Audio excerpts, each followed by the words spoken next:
Bonjour à tous les amis, j'espère que vous allez bien. Bienvenue dans ce LNDJ du mardi 2 août. Petit point comme tous les matins sur mes plans sur les indices DAX, Dow Jones et accessoirement Nasdaq. Bon, on est un petit peu partagé ce matin puisqu'on est quand même toujours dans ce mouvement de rebond technique. Sur le DAX, on est passé au-dessus de la 50. On vient se réappuyer dessus et ça tient pour l'instant. Donc on tient aussi l'ancien top à 345. Donc pour l'instant, ça ressemble à un petit repli sur les niveaux cassés. Mais effectivement, alors même si j'accorde de l'importance au fondamental, on essaie de se baser sur la technique. Mais on a un dossier un peu chaud avec Taïwan, Nancy Pelosi, la présidente de la Chambre des représentants aux États-Unis, qui pourrait atterrir à Taïwan et avoir malheureusement de quoi contrarier la Chine. Donc c'est un dossier épineux qui pourrait malheureusement nous embêter. Donc voilà, on fait attention à ça. Ce serait vers 16h à peu près. Son avion doit atterrir à 22h30 Taïwan. Ça fait à peu près 16h30 ici en France. Donc attention. En tout cas, techniquement, on va essayer de faire abstraction à ça. Pour l'instant, ça ressemble à un pullback, un throwback sur la moyenne mobile 50 avec le 50% qui passe pas. Mais en tout cas, un indice DAX qui reste quand même plutôt bien orienté avec un flux plutôt haussier en 4 heures. Pas de signaux de retournement et un flux 1 heure qui tient pour l'instant. Il y avait eu un petit double top qui a quasiment fait son objectif. Il y a cette petite zone en bleu donc, qui correspond à l'ancien plus haut daily et la moyenne mobile 50. Voilà, j'ai pas forcément envie d'acheter parce qu'il n'y a pas de signal. On est à l'intérieur de l'OPR, mais shorter là, un peu chaud. Alors on avait fait des plans ce matin, on a dit si on passe par le bas et on casse l'OPR et qu'on repasse sous la MM50, on pourrait tenter une petite vente jusqu'au niveau 250 qui correspond à quoi? C'est un petit support oblique là qui passe par deux points de contact, donc pourquoi pas essayer de tenter une petite vente quand même, mais il fallait que ça casse l'OPR, ce qui n'est pas le cas.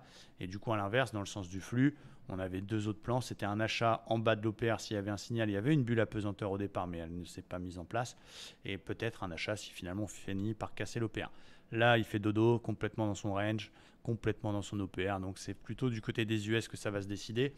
Et donc voilà pourquoi je préfère travailler les indices américains. Les US, notamment le Dow Jones, qui sont complètement partagés entre une tendance court terme qui est quand même haussière, un 61,8, rappelez-vous de la baisse ici qui avait été cassée, puis pullbacké parfaitement sur la bougie de jeudi, donc avec 100% en objectif, mais en même temps, deux obstacles qui sont un, l'oblique hebdo et la moyenne mobile 50, et deux, la médiane de cette fourchette d'Andrews qui ne passe pas.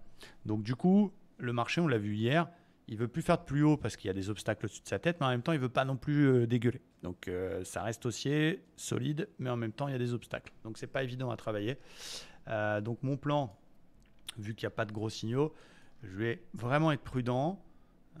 Ça va être de tenter des achats dans le sens du flux, mais un peu plus bas sur les deux supports que je surveille. Le petit support jeudi-vendredi autour de 480-450, voire un petit peu plus bas, l'intermédiaire de la fourchette d'Andrews et le plus haut ici. Si jamais ça vraiment ça baisse fort, bah, les 300 deviendront avec les 450 des zones d'achat intéressantes. Si finalement cet après-midi ça continue de monter et ça passe l'oblique hebdo et accessoirement le 61,8 de la baisse de la nuit, je pourrais également payer vers 800 cassés pour aller chercher 33 000, voire la médiane de la fourchette 33,50. Et donc un plan un petit peu plus dangereux dans ce niveau un petit peu correctif.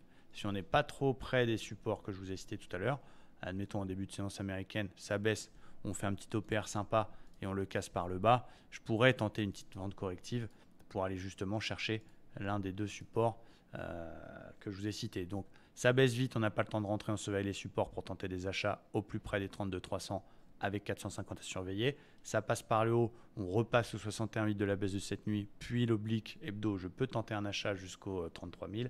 Ça fait un bel OPR, on le casse par le bas, je peux tenter une vente si on n'est pas trop proche des supports pour aller chercher justement 450, puis pourquoi pas accessoirement 300.